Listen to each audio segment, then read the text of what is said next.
बेथ' जोंनि थाखाय जोबोरैनो सुख'हायि खहा दुखुनांथाव। बिथाङा थांनाय 22 फेब्रुआरि सनिबार खालि फुंनि 3 बाजियाव बिथाङा हार्ट एटाक जानानै रुंसारि जालांबाय। बिथाङा जोंनि गागि आफादगिरिमोन। बिथांखौ जोङो थांनाय 2022नि 18 डिसेम्बराव मुसलपुर एलपि स्कुलाव बिथांखौ फुल प्लेजेड माने आफादगिरि महरै जोंनि अल बड' एक्स भलन्टियार फर्सनि आफादगिरि महरै जों मोनदोंमोन। आरो बिथांनि नाजानायाव जोङो गोबां दुखु दाहा खस्थ'नि गेजेरजों जोङो माखासे क'क्राझार डिसि अफिसनि लांगोनायावबो जों माखासे माने धरना होनानै जोङो गभर्नमेन्ट अफ इन्डियानिसिम मेम'रेन्डाम गांसे सेपारेटिस्टनि थाखाय जोङो माबा होदोंमोन, मेम'रेन्डाम होनाय जादों बिथांनि दैदेननायाव। बिथांनि दैदेननायाव जोङो 2023 एप्रिलनि 6 एप्रिलाव जोङो काजलगावनि बे गेलेग्रा फोथाराव बाहाय जोङो रिलिजियास मोनसे मास रेलि खुंनो हादोंमोन।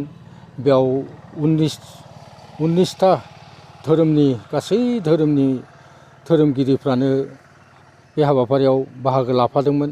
बेनि उनाव जोङो माबाजोंबो थांनाय बिसायख'थि माबानि जिथु माने डिलिमिटेसन, बे डिलिमिटेसननि चिफ इलेक्सन कमिसन गुवाहाटियाव फैनायाव बेयावबो जोङो जोंनिफ्राय बिथांनि दैदेननायावनो जोङो माखासे इलेक्सन कमिसनारनो जोङो जोंनिफ्राय माने जोंनि समस्थिफ्रा सुरक्षित जानांगौ होननानै जों माखासे माने 15था LAC माने आसाम बिधान सभा माबानि कनस्टिटिउन्सिनि माबाखौ डिमान्डखौ होनाय जादोंमोन आरोखि। आरो बिदिनो दुखु दाहा खस्थ'नि गेजेरजों बिथाङा जोंखौ लाबो 6टा डिस्ट्रिक्ट 6टा जिल्लायाव जोङो जोंनि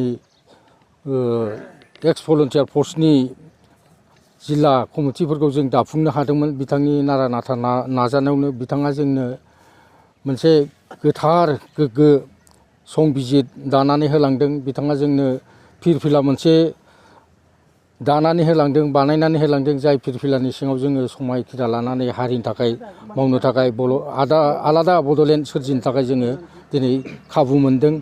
आरो बिथांनि नाजानायाव जों थांनाय नै दाखालि दिल्लीयाव डिसेम्बर दाननि जोङो माबायाव 20 तारिखआव इउनियन मिनिस्टार ट्राइबेल मिनिस्टार बिथां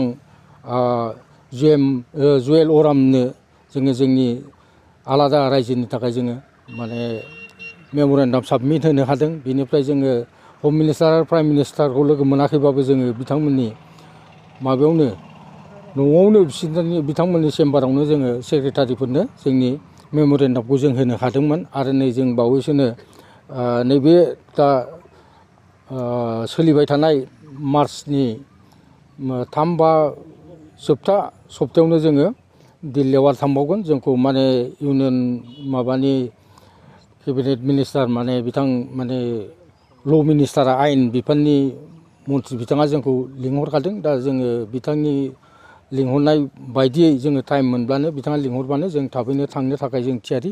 दा जाय हक बिथांनि नारा नाथा नाजानायाव जोङो गोबां गोजौ जायगायाव सफैबायमोन। दा बिदिनोसै अबथिरा बिथांनि जिउ रुंसारि जालांनायाव जोंहा गोबां खहा जाबाय, हारिया खहा जालांबाय। दा जों बेखौनो बिथांनि जिथु साननाय, बिथांनि जिथु जाथिनि थाखाय मावलांनो माखासे आद्रा थालांनाय बेखिनिखौ जोङो बिथांनि आशिर्बाद, बिथांनि बोसोन लानानै जों मावजोबलांनो हागोन होननानै जों आसा खालामो। आरो बेखौनो जों दुलाराय अल बर' एक्स भलन्टियार फर्सनि जानानै जोङो गासैबो बर' हारिखौ खावलायो जाहाथे खौसे जानानै जोंनि रायजो बिनायाव जोंखौ हेफाजाब होयो।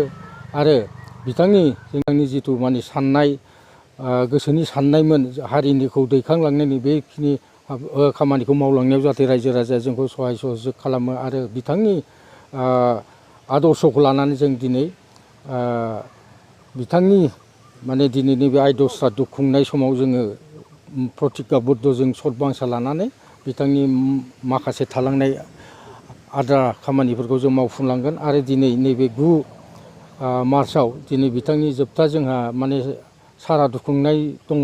बे सारादुआव गोबां डिस्ट्रिक्टनिफ्राय फैगासिनो दं, सफैजोबाखै, गोजानबो जायो नालाय, आरो आलासि माखासे लिंदों फैगोन। दा बेनो दिनै जोबथा बिनि माबा। दा बेयाव जोङो बिथांनि मुङै मोनसे दिनै हायाबाबो गाबोन हायाबाबो जों मोनसे इयुनाव बिथाङा जिहेतु जोंनि बिर जोहोलाव, जोंनि दैदेनगिरिमोन, बिथांनि जाहाथे माबाया अराय माने मुङा बा बिथांनि हारिनि थाखाय मावलांनाय, बड'लेण्डनि थाखाय मावलांनाय बे सिना नेरसोना थालाङो, बेनि थाखाय बिथांनि नामै मोनसे खाम्फा बानायनानै होनाय जागोन जों। बेखिनियानो दिनै।